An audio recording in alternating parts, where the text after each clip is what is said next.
जाने वाले श्रद्धालुओं के लिए एक बहुत बड़ी खुशखबरी है।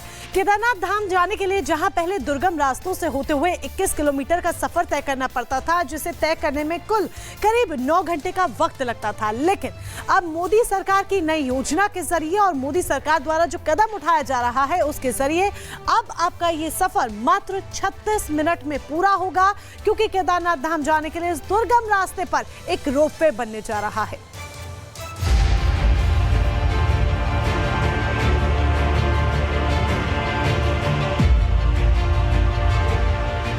उत्तराखंड के केदारनाथ और हेमकुंड साहिब की यात्रा करने वाले श्रद्धालुओं की राह अब आसान होगी। दोनों ही तीर्थ स्थलों तक श्रद्धालुओं की पहुंच को आसान बनाने के लिए केंद्रीय कैबिनेट में 2 बड़े रोपवे प्रोजेक्टों को मंजूरी दी गई है। पहला रोपवे सोनप्रयाग से केदारनाथ तक 12.9 किलोमीटर लंबा बनाया जाएगा। इस पर 4081 करोड़ की लागत आएगी। ये रोपवे हर दिन 18,000 यात्री ले जाने में सक्षम होगा। वर्तमान में केदारनाथ जाने के लिए 16 किलोमीटर की कठिन चढ़ाई करनी पड़ती है, जो गौरीकुंड से शुरू होती है। रोपवे बनने के बाद यात्रियों के लिए यात्रा बहुत सुविधाजनक और सुगम हो जाएगी। 4 धाम में बहुत ही महत्वपूर्ण धाम है केदारनाथ धाम। यहाँ एक 12.9 किलोमीटर का रोपवे बनाने का आज फैसला लिया गया है। करीब 4081 करोड़ 4081 करोड़ रुपीस का ये प्रोजेक्ट होगा। 12 ज्योतिर्लिंग में से एक ज्योतिर्लिंग केदारनाथ जी है। वहां पर जितने श्रद्धालु भक्त जाते हैं उनके लिए 4 धाम की इस यात्रा में एक बहुत बड़ा माइलस्टोन ये प्रोजेक्ट बनेगा। दूसरा रोपवे हेमकुंड साहिब जी जाने वाले श्रद्धालुओं और फूलों की घाटी घूमने वाले पर्यटकों की सुविधा के लिए बनाया जाएगा। गोविंद घाट से हेमकुंड साहिब जी तक 12.4 किलोमीटर लंबा रोपवे बनाया जाएगा, जिसकी लागत 2,730 करोड़ रुपए आएगी। वर्तमान में हेमकुंड साहिब जी तक पहुंचने के लिए 21 किलोमीटर की कठिन चढ़ाई करनी पड़ती है। रोपवे परियोजनाओं से श्रद्धालुओं के लिए यात्रा आसान होगी।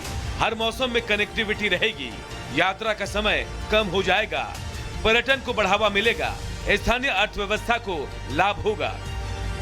ये दोनों रोपवे तीर्थ यात्रियों एवं पर्यटकों के लिए वरदान साबित होगा।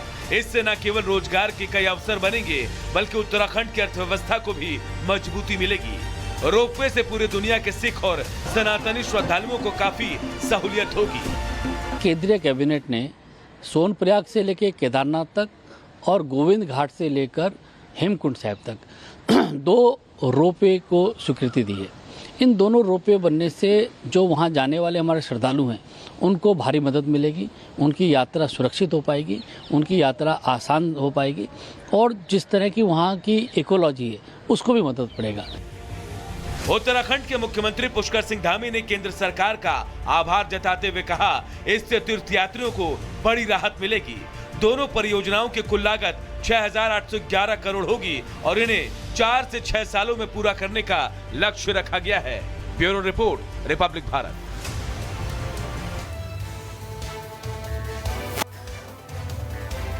अगली खबर महाराष्ट्र के जालना से है। यहाँ ओबीसी समुदाय के शख्स को प्रताड़ित करने का मामला सामने आया। वीडियो वायरल हुआ। वीडियो वायरल होने के बाद एक आरोपी की गिरफ्तारी कर ली गई है। अब दूसरे आरोपी की गिरफ्तारी की मांग को लेकर विरोध प्रदर्शन भी जोरों पर हो रहा है। देखिए।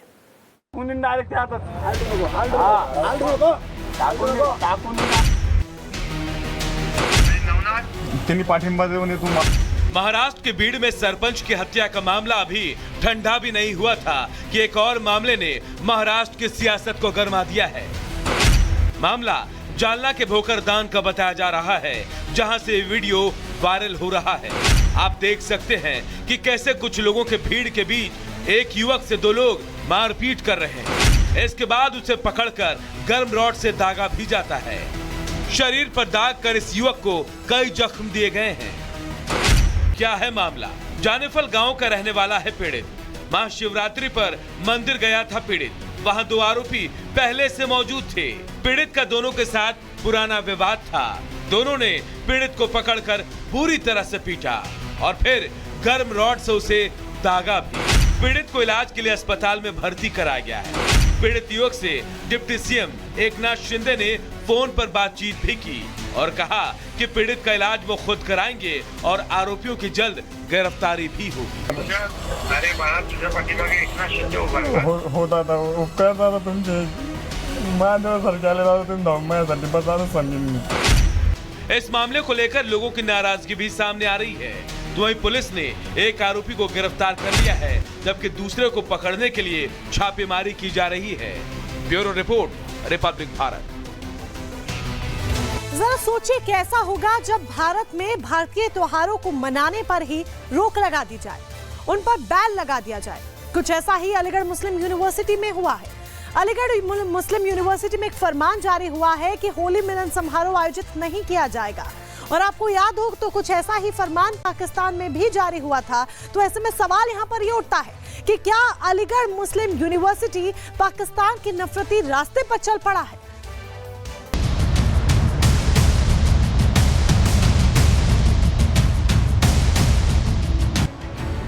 क्या पाकिस्तान की राह पर निकल पड़ा है यूपी का अलीगढ़ मुस्लिम विश्वविद्यालय? पाकिस्तान के कराची स्थित एक यूनिवर्सिटी में हिंदू छात्रों को होली मनाने पर बैन लगा दिया गया था।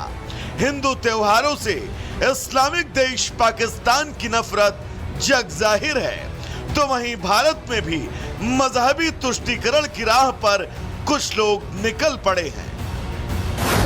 एएमयू में नया विवाद सामने आया। हिंदू छात्रों ने पत्र लिखकर होली मिलन की अनुमति मांगी थी। एएमयू में हिंदू छात्रों को होली मिलन की अनुमति नहीं मिली। अनुमति नहीं मिलने के बाद हिंदू छात्रों में भारी आक्रोश। हिंदू छात्रों का आरोप है कि एएमयू में हिंदू छात्रों के साथ भेदभाव किया जा रहा है। Honourable prime minister Shri Narendra Modi ji ने एएमयू को मिनी इंडिया बोला था। तो इंडिया अपने सेकुलरिज्म, रिलीजियस डाइवर्सिटी और कॉन्स्टिट्यूशन में जो हर रिलीजन के लोगों को अपना फेस्टिवल मनाने के लिए पीसफुल आयोजन करने की जो एक स्वतंत्रता दी गई है, एएमयू अगर मिनी इंडिया, एएमयू की वाइस चांसलर एएमयू को मिनी इंडिया मानती हैं, तो एएमयू में भी हर धर्म के लोगों को अपना जो रिलीजियस फेस्टिवल है उसको पीसफुली मनाने के लिए आयोजन करने की उन्हें परमिशन देनी चाहिए। ऐसे में हिंदू छात्रों की मांग है कि अगर होली मिलन समारोह के आयोजन की अनुमति नहीं दी गई तो इस मामले को लेकर प्रधानमंत्री मोदी को पत्र भेजा जाएगा। हिंदू छात्र पूछ रहे हैं कि अलीगढ़ मुस्लिम यूनिवर्सिटी में आखिर रंग के त्योहार से किसे परेशानी है?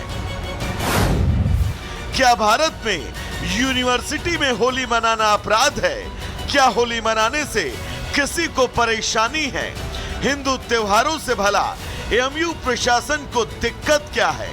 एएमयू में बाकी त्योहारों के मनाने पर प्रतिबंध क्यों नहीं?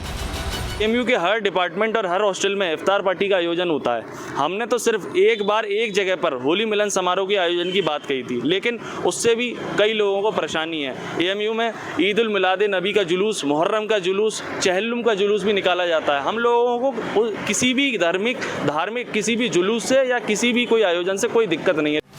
होली मिलन के कार्यक्रम की अनुमति न देने पर जब रिपब्लिक भारत ने एएमयू प्रशासन से बातचीत की तो उन्होंने सफाई में क्या कहा, सुनिए। 26 तारीख को एक होली से संबंधित विशेष आयोजन के लिए एक प्रार्थना पत्र हमको मिला था जो वाइस चांसलर को एड्रेस किया गया था। चूँकि वो एक विशेष आयोजन के लिए था और चूँकि यूनिवर्सिटी में कभी भी इस तरीके के आयोजन के लिए कोई परमिशन नहीं दी गई है, इसलिए यूनिवर्सिटी ने अपना स्टेटस को मेंटेन रखा है। और जहाँ तक कि होली की बात है, होली यूनिवर्सिटी